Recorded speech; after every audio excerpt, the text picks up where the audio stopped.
प्यारे बच्चों नमस्कार। आशा करता हूँ कि आप अपने घर पर सहपरिवार कुशल पूर्वक होंगे। प्यारे बच्चों, आज मैं आपको एक संस्कृत का बहुत प्यारा सा श्लोक आपको सुना रहा हूँ। श्लोक इस प्रकार है। शले शलेने माणिक्यम मौक्तिकम ने गजे गजे साधु ने सर्वत्र ही चंदन ने बने बने। ये श्लोक मैंने आपको क्यों सुनाया, इसके बारे में भी मैं आपको बताऊंगा। पहले मैं इसका अर्थ बता देता हूँ। शैले शैले ने माणि, शैले होता है पर्वत, हर पर्वत के ऊपर मणि नहीं मिलती। शैले शैले ने माणिकम मोक्तिकम ने गजे गजे, हर हाथी के मस्तक में मोती नहीं होता। साधु ने सर्वत्र, सब जगह साधु नहीं मिलते। और चंदन ने बने बने, और हर वन के अंदर या हर वन के अंदर चंदन की लकड़ियां या चंदन के पेड़ नहीं मिलते। ये बात मैं इसलिए कह रहा हूँ, आज के दौर में आपने देखा होगा आपके चारों तरफ बहुत ज़्यादा एजुकेशन इंस्टीट्यूशन ओपन हो रही है। बहुत ज़्यादा शिक्षा के केंद्र, बहुत ज़्यादा स्कूल आपके चारों ओर ओपन हो रहे हैं। लेकिन विवेकानंद जो स्कूल है वो हर जगह नहीं मिल सकता। विवेकानंद स्कूल के डायरेक्टर सर, प्रिंसिपल और उसके स्टाफ मेंबर जिस तरह से आपके साथ मेहनत कर रहे हैं, और स्कूलों के teachers, director sir, principal sir इस तरह के मेहनत नहीं कर रहे हैं। आपने देखा होगा कि आप किसी भी स्कूल के डायरेक्टर सर, प्रिंसिपल सर को देख लीजिए या उनके टीचर्स को देख लीजिए, यदि वहां पर एक बार छुट्टी हो जाती है उन स्कूलों के अंदर, तो बच्चों की कोई रेस्पॉन्सिबिलिटी, मतलब अपनी कोई रेस्पॉन्सिबिलिटी नहीं लेते, अपनी कोई जिम्मेदारी नहीं लेते हैं। एक बार स्कूल से छुट्टी हुई, उनकी रेस्पॉन्सिबिलिटी खत्म। बस में बच्चे क्या कर रहे हैं, स्कूल से घर बच्चे जा रहे हैं, वो क्या करते हुए जा रहे हैं, उनको कोई लेना देना नहीं है। लेकिन आपने हमारे डायरेक्टर सर को, प्रिंसिपल सर को, स्टाफ को देखा होगा, वो आपको स्कूल से लेकर घर तक रेस्पॉन्सिबिलिटी लेते हैं। जब तक बच्चा घर नहीं पहुंच जाता है तब तक हमारे डायरेक्टर सर, प्रिंसिपल, पूरे स्टाफ को चिंता बनी रहती है कि बच्चा घर पहुंचा है या नहीं पहुंचा है, बस में बच्चे किस तरह से जा रहे हैं, स्कूल में किस तरह से आ रहे हैं, किस तरह से उनकी यूनिफॉर्म में है या नहीं, किस तरह से वो बोल रहे हैं। सारी की सारी चीज़ों पर हमारे डायरेक्टर सर, प्रिंसिपल सर आपको बहुत अच्छी अच्छी बातें बताते रहते हैं और वो ध्यान देते रहते हैं। आपने देखा होगा डायरेक्टर सर को भी, प्रिंसिपल सर को भी, कि जब आपकी छुट्टियां होती है तो डायरेक्टर सर खुद आपको रोड तक आपको क्रॉस कराने के लिए आते हैं। कभी देखा किसी दूसरे स्कूलों के डायरेक्टर सर को आपने देखा है कि वो बच्चों को इतनी रेस्पॉन्सिबिलिटी लेते हैं? ये केवल विवेकानंद स्कूल ही है। इसलिए मैंने वो श्लोक आपको सुनाया था कि हर पर्वत पर मणि नहीं होती, हर हाथी के मस्तक पर मोती नहीं होता, हर जगह साधु नहीं होते, और हर वन के अंदर चंदन की लकड़ियां नहीं होती या चंदन के पेड़ नहीं होते। इसलिए आपको बच्चों में बताना चाहता हूं कि विवेकानंद स्कूल सब जगह होंगे, लेकिन धारवाड़ा के अंदर जो विवेकानंद स्कूल है, उनके डायरेक्टर सर, प्रिंसिपल सर, उनके स्टाफ मेंबर जो आपके साथ जो मेहनत कर रहे हैं, कोई और स्कूलों के टीचर्स, डायरेक्टर सर वो आप इतनी ज्यादा मेहनत नहीं करते हैं। वो केवल प्रलोभन देते हैं, बड़ी बड़ी बिल्डिंगें दिखा देते हैं।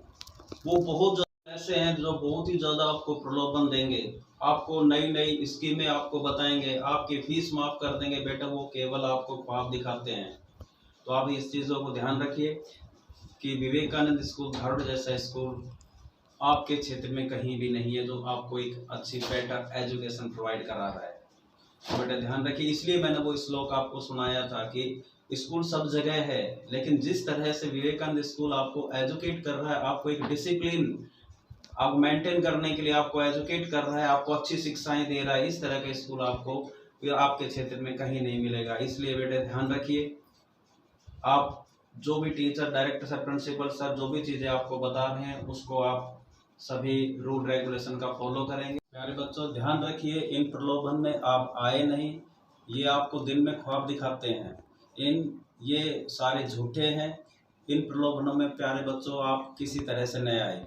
मैं आपको बताना चाहता हूँ कि मेरे इस शिक्षा जगत में पढ़ाते हुए लगभग 20 से ज़्यादा वर्ष हो चुके हैं।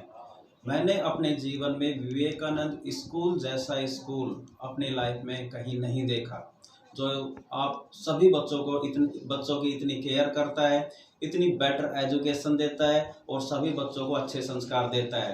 तो प्यारे बच्चों, इन चीज़ों का आप ध्यान रखेंगे और जो भी रूल रेगुलेशन है, जो टीचर्स आपको जो भी वर्क दे रहे हैं, डायरेक्टर सर, प्रिंसिपल सर जो भी आपको गाइडलाइन दे रहे हैं, उन गाइडलाइन का आप अच्छी तरह से फॉलो करेंगे। Thank you. आज हम चैप्टर की तरफ चलते हैं।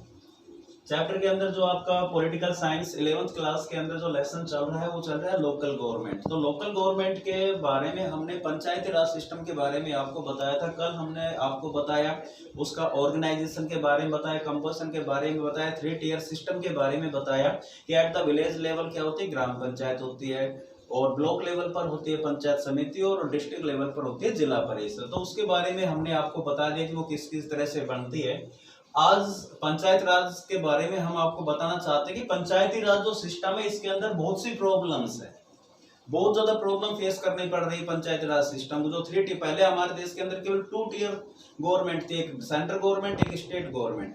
लेकिन आफ्टर 1992 के अंदर एक कॉन्स्टिट्यूशनल अमेंडमेंट होता है। उस अमेंडमेंट के तहत बलवंत मेहता कमेटी के द्वारा उसके अंदर तीसरा लेवल और जोड़ दिया जाता है, जिसको हम लोकल सेल्फ गवर्नमेंट के नाम से जाना जाता है। तो इस पंचायती राज सिस्टम के अंदर बहुत सी प्रॉब्लम्स आई। प्रॉब्लम्स क्या थी? सबसे पहले प्रॉब्लम क्या थी? The majority of villages are uneducated. ज्यादातर जो पंचायत राज सिस्टम के अंदर जो विलेजर्स है, ग्रामीण है, वो अशिक्षित है। और अशिक्षित होना के कारण क्या होता है? And most of the member of village panchayat are also uneducated.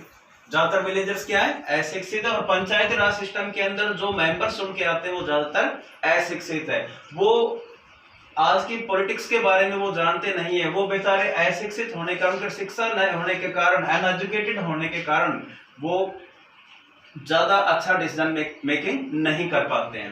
The government exercise a greater degree to control in the working of the panchayat samiti and जिला परिषद। और गवर्नमेंट को बहुत ज्यादा कंट्रोल है किस पर? ये फ्री एंड फेयर काम नहीं कर सकती है, क्योंकि जो स्टेट गवर्नमेंट्स होती है उनको पूरे के पूरे अधिकार नहीं दे पा रही है। वो दिया ही नहीं है। पंचायत राज सिस्टम के अंदर स्टेट गवर्नमेंट ने कोई भी अधिकार नहीं दिए। पूरा का पूरा स्टेट गवर्नमेंट का कंट्रोल होता है पंचायत पर, पंचायत समिति पर और जिला परिषद पर। पूरा का पूरा कंट्रोल स्टेट गवर्नमेंट का होता है। इसी तरह से panchayati raj institution do not have sufficient funds.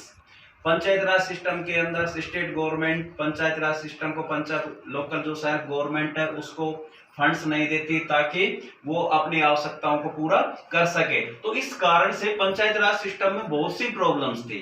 और इन प्रॉब्लम्स को दूर करने के लिए हमारे कॉन्स्टिट्यूशन के अंदर एक अमेंडमेंट किया गया, और उस अमेंडमेंट के तहत पंचायत राज सिस्टम को बहुत ज्यादा अधिकार दिए गए। अब हम आपको आगे बताएंगे इसके अंदर कि जो कॉन्स्टिट्यूशनल अमेंडमेंट 1973 और 74 हुआ था उसके अंदर क्या क्या प्रोविजन था।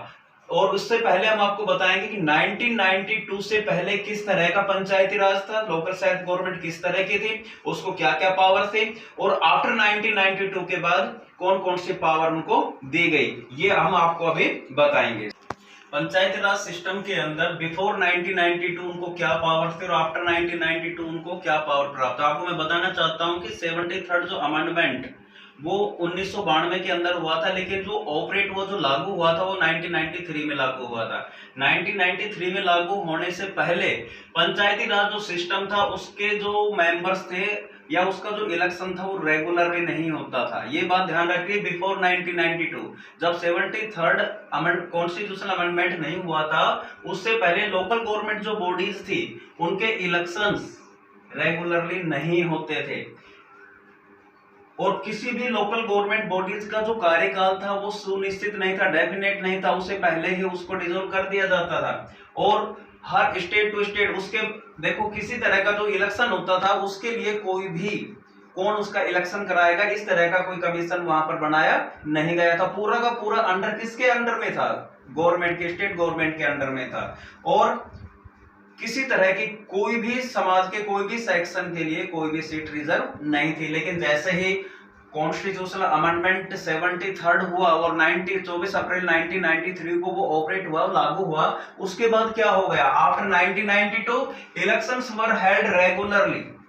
इलेक्शंस इन गवर्नमेंट बॉडीज के लिए इलेक्शंस रेगुलरली हेल्ड होने लगे, एक कंटिन्यू एक निश्चित समय के बाद उसके इलेक्शन होना शुरू हो गया। उसी तरह से जो पंचायतों का जो कार्यकाल था, जो लोकल गवर्नमेंट बॉडीज का जो टेन्योर था, जो कार्यकाल था, वो फिक्स कर दिया 5 इयर्स के लिए। उसके बाद हर स्टेट के अंदर state to conduct election regularly state election commission was created to operate election या कंडक्टेड इलेक्शन। हर स्टेट के अंदर इलेक्शन को कंडक्ट कराने के लिए एक स्टेट इलेक्शन कमीशन की स्थापना की गई। और उसके अलावा ध्यान दीजिए कि 1992 से पहले schedule caste, schedule tribe, OBC को किसी तरह की कोई सीटें रिजर्व नहीं थी, लेकिन आफ्टर 1992 एससी के लिए, एसटी के लिए और ओबीसी के लिए सीटें रिजर्व कर दी गई। इसी तरह से 1992 से पहले वुमेन के लिए, किसके लिए, वुमेन के लिए